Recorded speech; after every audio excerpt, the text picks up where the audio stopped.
नाज़रीन, दुनिया के बदतरीन इंसानी बहरानों में से एक फ़लस्तीन के मकबूजा इलाकों में जारी इसराइली जारियत एक नए खतरनाक मोड़ पे पहुंच चुकी है। इसराइली वज़ीर-ए-आज़म नेतन्याहू की जानिब से गजा पर अस्करी कब्जे के मंसूबे की मंजूरी के बाद इसराइली मज़मूम मंसूबे के तहत फौजी टैंक गजा के बॉर्डर पे पहुंचाना शुरू कर दिए गए हैं और फ़लस्तीनियों ने भी गजा छोड़ने से साफ इनकार कर दिया। फ़लस्तीनियों का यह कहना है कि वो यहीं शहीद हो जाएंगे, कहीं और नहीं जाएंगे। इसराइल के इस नापाक अमल पर फ़लस्तीनी अवाम बल्कि आलमी बिरादरी में शदीद रद्द-ए-अमल देखने में आया। OIC और अरब लीग की जानिब से जारी बयान में कहा गया कि ताकत के जरिए कब्जा आलमी कवानीन के मुनाफी है। फ़लस्तीनी मज़ामती तंजीम हमास ने भी इसराइली अज़ाइम को सख्ती से मुस्तरद करते हुए वाज़ेह किया कि नेतन्याहू के मंसूबे का मकसद सिर्फ कत्लेआम और जबरी बेदखली है। उनका कहना है कि ये इक़दाम जंगबंदी मुज़ाकरात पर एक शब खून के मुतरादिफ है और फ़लस्तीनी मज़ामत किसी सूरत गजा पर मुकम्मल इसराइली कब्जे की इजाज़त नहीं देगी। अच्छा, इसके अलावा आलमी सतह पर भी पाकिस्तान, ऑस्ट्रेलिया, बरतानिया और जर्मनी जैसे जो ममालिक हैं उन्होंने इसराइली मंसूबे की मुखालिफत करके वाज़ेह पैगाम दिया कि अब दुनिया इसराइल की यकतरफा और जालिमाना कार्रवाइयों को नज़रअंदाज नहीं कर सकती। दूसरी जानिब गजा पर कब्जे के मंसूबे पर इसराइली वज़ीर ख़जाना उनकी हुकूमत गिराने की धमकी और जो इस बात का खुला सबूत कि इसराइल दाखिली सतह पर भी एक सियासी बहरान में उलझ चुका है।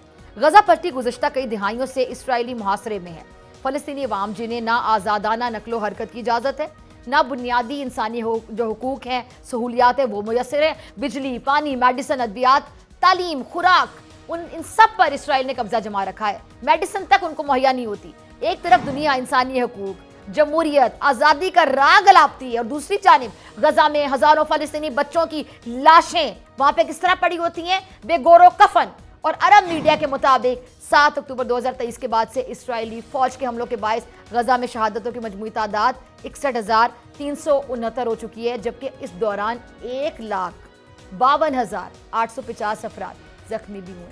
और नेतन्याहू ने हालिया बयान में कहा कि फौजी कार्रवाई का मकसद गजा पर कब्जा करना नहीं है, बल्कि इसे हमास के कब्जे से आज़ाद करवाना है।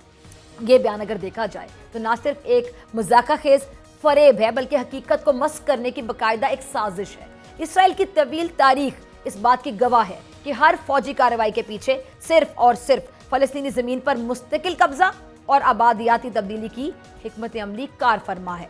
अच्छा, ये दावा कि गजा में एक सिविल इंतजामी हुकूमत कायम की जाएगी जिसमें हमास या फ़लस्तीनी अथॉरिटी की कोई जगह नहीं होगी, इस बात का सबूत है कि इसराइल फ़लस्तीनी अवाम को उनके नुमाइंदों के इंतखाब के हक से महरूम करना चाहता है। इसका मतलब एक ऐसी कठपुतली हुकूमत मुसल्लत करना जो सिर्फ इसराइली मुफादात का तहफ़्फ़ुज़ करेगी। ये ना सिर्फ इसराइल की सियासी बदनीयती को अश्कार करता है, बल्कि ये भी जाहिर करता है कि इसराइली क़यादत फ़लस्तीनी अवाम के साथ किसी भी किस्म के सियासी हल या बातचीत पर आमादा नहीं है, बल्कि सिर्फ ताकत के जोर पर कब्जा, कत्लेआम और जबरी बेदखली की पॉलिसी पर गामज़न रहना चाहती है।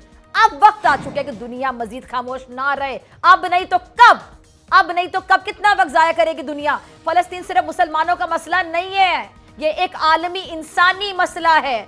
इसराइली बर्बरियत के खिलाफ आवाज बुलंद करना हर इंसान, हर बाशऊर इंसान की इखलाकी रिस्पॉन्सिबिलिटी, आपकी इखलाकी जिम्मेदारी बनती है।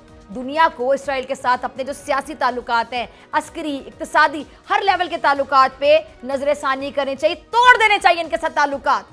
अगर नस्ल कुशी, जबरी कब्जे और इंसानी हुकूक की पामाली पर भी दुनिया खामोश ही रहती है, जो कि अब तक है और आगे भी खामोश ही रहती है, यही सिलसिला चलता है, तो फिर इंसानियत का तसव्वुर यकीनी तौर पे एक फरेब, एक धोखा बनकर रह जाएगा कि इंसान होता क्या है, इंसान की डेफिनेशन क्या होती है। नेतन्याहू का गजा पर फौजी कब्जे का मंसूबा इसराइली बर्बरियत की नई किस्त, जो ना सिर्फ खित्ते में अमन के लिए खतरा है बल्कि पूरी दुनिया के ज़मीर के लिए एक चैलेंज। जब तक तो मेरे ख्याल से ज़्यादातर लोगों का ज़मीर मुर्दा है, देखते हैं कि कितनों का जागता है आगे। और इसराइल की इस जारियत को रोकने के लिए फौरी आलमी इक़दामात जिनकी अशद ज़रूरत है, क्या ये किए जाएंगे या फिर नहीं। अगर आज दुनिया ने फ़लस्तीनी अवाम की दाद रसी नहीं की तो कल ये आग हर उस जगह पर पहुंच सकती है जहां ताकत को हक पर फौकियत दी जाएगी। याद रखिएगा।